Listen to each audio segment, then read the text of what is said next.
Hello, it's an exciting day here in Michael's basement in the bee corner. I have a package of bees that arrived at my vendor just last night when I picked it up at the Poor Valley Bee Farm. And I have inside here, I don't know, 7,000 or 8,000 bees. They are also accompanied by a can of sugar syrup and the queen in a queen cage. And I am going to move the bees from this box over into this hive. This hive is left over from last year. As many of you know, I lost my bees in January due to the extreme cold. They simply froze out because they were too hungry to move beyond the warmth of their small cluster to where there was honey available for them to eat. I did, however, save some of the frames. Some of them simply have built-out cells, and that means that all those flights a bee would have to make in order to build all these cells, they don't have to do in this particular case. And since they're just getting started, they're considered a weak colony, so this will help them get going. They won't have to build all this foundation. They can already have something set up for them. I also was able to save some honey. And honey, of course, is the best food for bees, and I have 3 or 4 frames of honey in here, along with a few frames of the empty foundation, and so they should be able to get a head start better than just putting them into this box with nothing but empty plastic foundation. One of the new tools that I have that I'm excited about is this top feeder. This is a way better than what I had come up with over the past 2 years of feeding them. This is a little framework which they can walk on. It floats in the syrup, which I will pour into this area. And as they eat it, obviously it'll settle down because it's simply floating. The frame gives them a place to stand without actually getting in the syrup, getting coated in the syrup, and drowning in the syrup. I may still lose a few, but this should be a much better way of feeding them the syrup as opposed to the upside down mason jars that I had. They tended to drip down into the frames, which is never really good, that extra moisture and all, getting it into the frame, particularly on cooler or even cold nights. You don't want that. I am going to use this side of the feeder to place a pollen patty.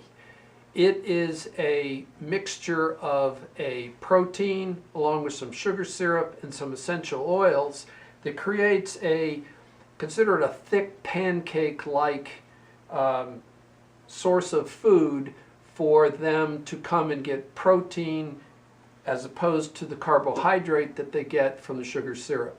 They will come up through the middle, and because this is slightly recessed, when the top is over it, they can still squeeze through this hole and get to either the pollen patty or over to the syrup boat, so they can either get some source of carbohydrate or some source of protein, go back down in and into the hive to where they're building comb or feeding the young. Obviously, as spring goes along, I hope that they will not need much protein patty or much sugar syrup because they'll be able to go out and enjoy the spring bloom. Welcome to a part of my world, beekeeping. If you want to know what to get your significant spouse for Christmas, turn them into a beekeeper. There's no problem with finding gifts. This is a screened bottom board. It's what I'm going to be using. Although it's a little early in the season, this gives really good ventilation up into the hive. But with a brand new hive, I'm including a little board underneath to at least block the wind. I can put this board under there now, put the entire hive on it, and then I can still pull it out the back after I've got the hive all set up. What I told you inside is I've got the hive, it's ready to go. The different frames are put in, including the ones that are built with foundation already, and the frames that still have honey on them to give the bees an early supply of food. Here's my top feeder, and here is the so-called pollen patty that I told you about earlier. I've scraped it up with a fork on the top so it gives a little bit of better grip or place for the bees to be able to eat something, or get at it, I should say. So, that's all the equipment. It's all put together. Sugar water to spray them with, sugar water to pour in the other side. I've got all my different pieces. I gotta go get the bees. Okay, here the bees are, brought out into the sun. They're a little excited. I can hear them buzzing. You probably can't, but I can hear them. This is one of the frames that I showed you earlier. I brought it out and put 2 rubber bands around it. The queen cage, which we'll see in a minute, is about this big. I'm going to tuck it underneath there and then stick it down in here so that she can release her pheromones and tell the rest of the hive, I'm your queen, obey me. What I first need to do is I need to spray them down with a sugar water solution. This helps to calm them and to make them feel very sticky and sweet, and they start to go ahead and lick off the sugar, and it gets them occupied with something other than what I'm doing and what's happening. So I'm going to spray them down a little bit now, and then I'll spray them down again later. I wish you could hear because it suddenly got very, very quiet. No more buzzing. They're all going after that sugar syrup that I just sprayed them with. I'm going to have to take this off. This little tag is attached to the queen cage, and there's a metal can in there I'm going to have to get out. The way that you get it out and the way you get to see it is you do what's called a bump. I'm going to drop the package slightly, and all the bees are going to move to the bottom. This doesn't hurt them, believe it or not. See how they all fell? And now you can better see the can, and the queen is over to the side. And I will again spray them because I'm sure they're a bit more agitated now after getting bumped. It's not like that old dance.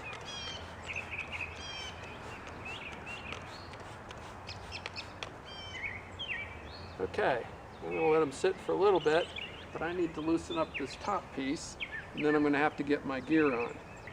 Alright, I'm back, and yes, it's still me.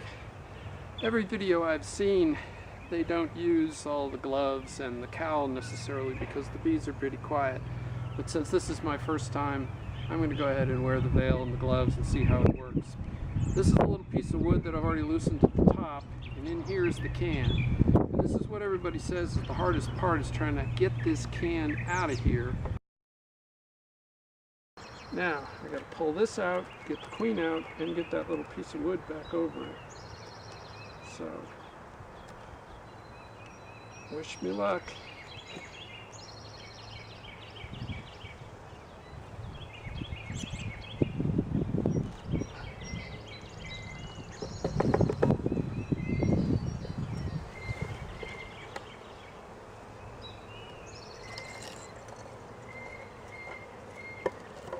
Okay, there's a few flying around, not too bad. This is the little queen cage, and you can see that the queen is in the middle in there. She's marked with a little dot on it. I'm shaking, sorry. And then at the bottom is a candy plug. What I have to do is, there's a piece of cork here. I got to get the cork out, and then I have to suspend it inside the hive with the candy up so that they can then work on getting her out of there. She's inside there, marked with a little dot. You can see her moving around. I hope that it's focused well enough.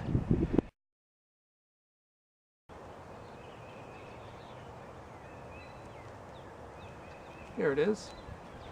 That reveals then just the candy. And then I'm supposed to take my nail, make a bit of a hole through this soft candy very carefully because I don't want to poke it through to where I get the queen. It's pretty soft candy, so it's not like a hard lozenge. There it is poking out the other side. That's a pretty good start. Okay. And then I'm supposed to put this right under here.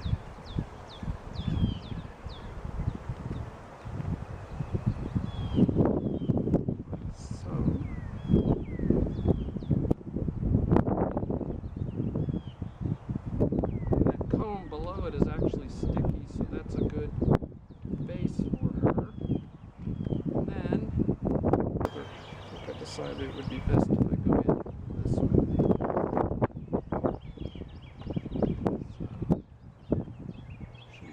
inside there like that. And I have an empty space here which I already cleared, and that's where I'm going to now dump the rest of the bees. Alright, now one of the suggestions they made was to help make the home more attractive to them, I should spray down a little bit of these frames with the sugar water as well.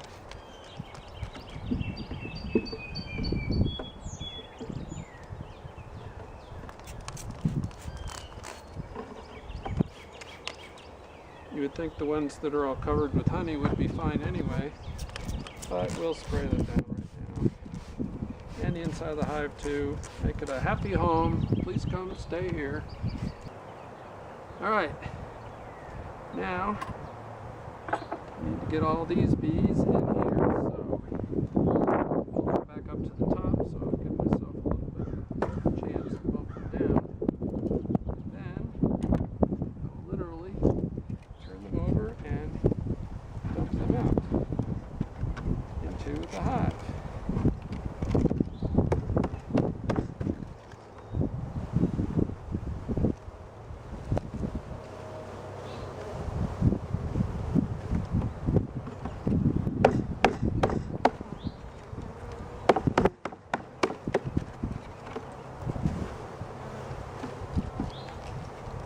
Easier said than done, I think.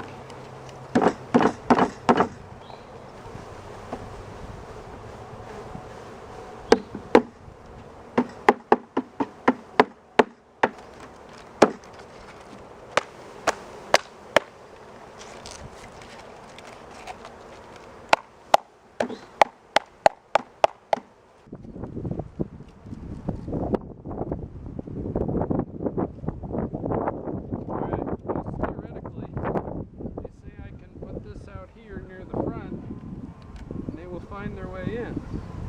There's a lot of bees in there.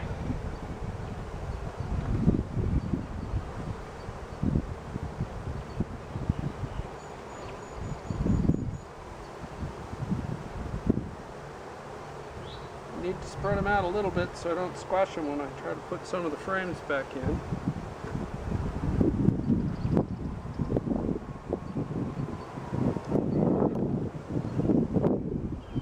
Sun come back out.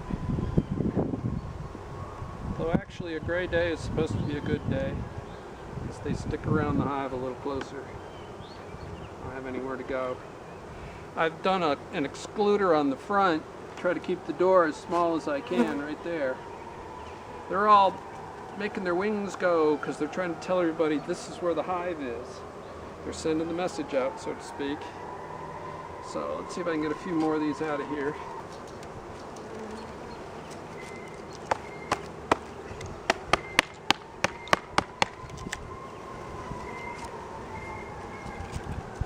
Alright.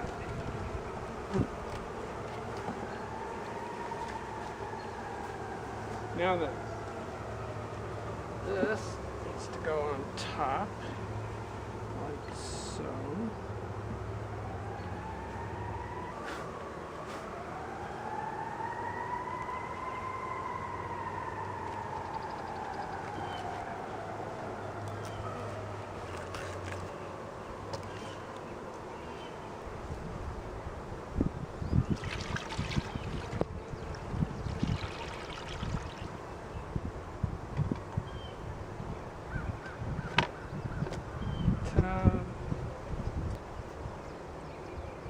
Wow, this is awesome. I mean, everything seemed to be working just like I hoped it would. I've got sugar syrup in, I've got the pollen patty in. The bees are all in here and they're fanning like crazy because they know that that's a way that they can send out a message to the other bees that this is our home, come here. And you can even see there's a whole cluster of them right down there at the entrance waiting to be able to get in. Hopefully these bees will find their way over there. Okay, so this dude goes on top so that they can get in there.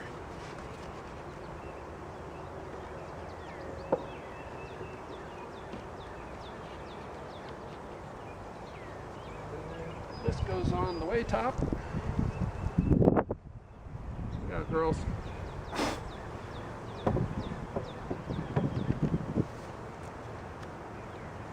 Ta-da! Yay! You know, for a long time I wasn't a beekeeper. Now I'm a beekeeper again. Bravo. Very cool. See y'all later.